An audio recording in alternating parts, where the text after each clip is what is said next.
মুসলমানদের মাঝে এমন কিছু সম্মানিত সৌভাগ্যবান ব্যক্তি আছেন যাদেরকে মুস্তাজাবুদ দাওয়া বলা হয়। আল্লাহ সুবহানাহু ওয়া তাআলার সেই সৌভাগ্যবান নেককার বান্দা যার দোয়া সাধারণত আল্লাহ সুবহানাহু ওয়া তাআলা ফিরিয়ে দেন না।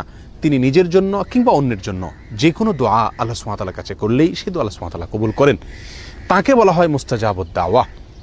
সম্মানিত বন্ধুগণ, এই মুস্তাজাবুদ দাওয়া আমরা কিভাবে হতে পারবো, কিভাবে এই সৌভাগ্য অর্জন করতে পারবো যে আমি হাত তুললেই আল্লাহ সুবহানাহু ওয়া তাআলা সেই দোয়া কবুল করবেন, আমার কোনো দোয়া আল্লাহ সুবহানাহু ওয়া তাআলা ফিরিয়ে দিবেন না। এ বিষয়ে তাবরানী বর্ণিত একটি হাদিস আমরা পেশ করতে চাই। সিনিয়র সাহাবী সাদ ইবনে আবি ওয়াক্কাস রাদিয়াল্লাহু তাআলা আনহু তিনি একবার নবী সাল্লাল্লাহু আলাইহি ওয়াসাল্লামের কাছে আহ্বান করলেন, দরখাস্ত করলেন, ইয়া রাসূলুল্লাহ, আপনি আল্লাহর কাছে আমার জন্য দোয়া করুন, আমি যেন মুস্তাজাবুদ দাওয়া হতে পারি। নবী সাল্লাল্লাহু আলাইহি ওয়াসাল্লাম তাকে বললেন, আতিব মাতআমাক তাকুন মুস্তাজাবুদ দাওয়া। সাদ, তুমি তোমার খাদ্যকে হালাল রাখবে, পবিত্র রাখবে, পরিচ্ছন্ন রাখবে হারাম এবং হারামের লেশ থেকে, তাহলে তুমি মুস্তাজাবুদ দাওয়া হতে পারবে। তাবরানী বর্ণিত হাদিসটিকে মুহাদ্দিসিনের কেউ কেউ যায়ীফ বললেও এই বিষয়ে আরও বহু বিশুদ্ধ হাদিস বর্ণিত রয়েছে।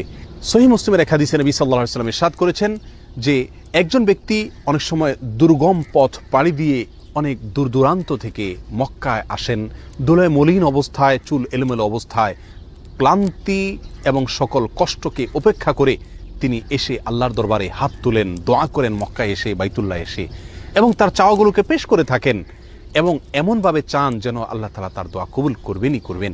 নবী সাল্লাল্লাহু আলাইহি ওয়াসাল্লাম বলেন, আন্না ইউস্তাজাবু লাহ, সে ব্যক্তির দোয়া কিভাবে কবুল হবে এটা কিভাবে কল্পনা করা যেতে পারে? কারণ সে ব্যক্তির দেহ গঠিত হয়েছে হারাম দিয়ে, তার যে সম্পদ তিনি গড়ে তুলেছেন সেগুলোর পিছনে হারাম উপার্জন রয়েছে, হারামের ভূমিকা রয়েছে। অতএব সেই ব্যক্তি আল্লাহ সুবহানাহু ওয়া তাআলার কাছে যতই দোয়া করুক, যতই মক্কায় গিয়ে দোয়া করুক, যত কষ্ট করে এসেই দোয়া করুক না কেন, আল্লাহ সুবহানাহু ওয়া তাআলা তার দোয়া কিভাবে কবুল করবেন? অর্থাৎ দোয়া কবুল হওয়ার কোনো প্রশ্নই উঠতে পারে না। সম্মানিত বন্ধুগণ, এই হাদিস আমাদেরকে যে বার্তা দেয়, আমরা যদি মুস্তাজাবুদ দাওয়া হতে চাই, আমাদের দোয়া আল্লাহ সুবহানাহু ওয়া তাআলা ফিরিয়ে দিবেন না, সকল দোয়া আল্লাহ তাআলা কবুল করবেন, এটা যদি আমরা চাই, তাহলে আমাদেরকে সর্বপ্রধান এবং মূল যে বিষয়টির প্রতি খেয়াল রাখতে হবে সেটি হলো আমার খাদ্য গ্রহণ এবং যে কোনো উপার্জন যেন সম্পূর্ণ হালাল হয়। সাদ ইবনে আবি ওয়াক্কাস রাদিয়াল্লাহু তাআলা আনহুর একটি বকরি ছিল। একবার বকরিটি তার প্রতিবেশীর ঘরে প্রবেশ করে সেখান থেকে কিছু খাবার খেয়ে বের হয়ে এসেছে। তিনি সেটি খেয়াল করেছেন।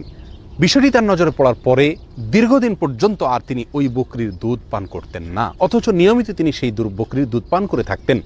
কেন দুধ পান করা ছেড়ে দিয়েছেন? শুধু এই জন্য যে এই বকরি যে খাদ্য গ্রহণ করেছে, অননুমোদিত আরেকজনের খাবার সে গ্রহণ করে এসেছে, অতএব এর ফলে তার দেহ গঠন হবে, তার দুধ সেখান থেকে গঠন হবে, সে দুধ আমি পান করলে আমার শরীরের ভিতরে সেটা প্রবেশ করবে এবং আমার দোয়ার ভিতরে তার প্রভাব পড়বে, আমার দোয়া আল্লাহ সুবহানাহু ওয়া তাআলার কাছে কবুল হবে না, আমি মুস্তাজাবুদ দাওয়া হতে পারবো না। সম্মানিত বন্ধুগণ, এই ঘটনাগুলো আমাদেরকে যে শিক্ষা দেয়, এই হাদিসগুলো আমাদেরকে যে বার্তা দেয়, সেটি হলো খাদ্য গ্রহণ সম্পূর্ণ হালাল হতে হবে, উপার্জন, পোশাক আশাক সব কিছু সম্পূর্ণ হালাল হতে হবে, নিজেকে, নিজের পরিবারকে হারাম থেকে যোজন যোজন দূরে রাখতে হবে। আজকাল দিনের অনেক বিষয়কে আমরা প্র্যাকটিস করি, কিন্তু উপার্জনের হালাল হওয়ার বিষয়টিকে পরিপূর্ণভাবে, পুঙ্খানুপুঙ্খভাবে সন্দেহ থেকেও দূরে থেকে পিওর হালাল ইনকাম, হালাল উপার্জন গ্রহণ করা, হারামকে বর্জন করার মানসিকতা আজ আমাদের মধ্যে অনেক কম। আসুন হারামকে চূড়ান্ত